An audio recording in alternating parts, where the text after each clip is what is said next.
হবে, করতে হবে, করতে হবে।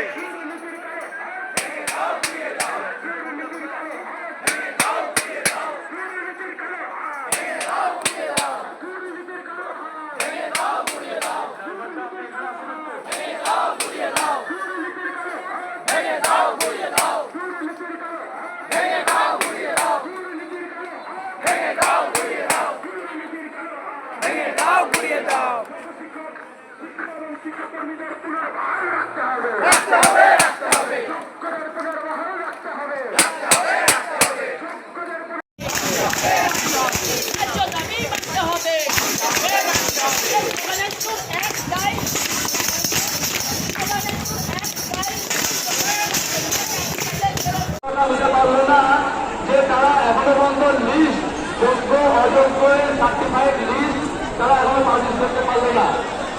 এবং সুপ্রিম কোর্টের অর্ডার অনেকদিন আগেই হয়েছে, সেখানে পরিষ্কারভাবে বলা আছে যে অযোগ্য যারা আছে তারা অলরেডি আইডেন্টিফাইড, তাদের টার্মিনেশন দেওয়া। এখনো পর্যন্ত সেই কাজটা কিন্তু হয়ে ওঠেনি। আর আমরা এখানে ততক্ষণই থাকবো, এটা বলার কোনো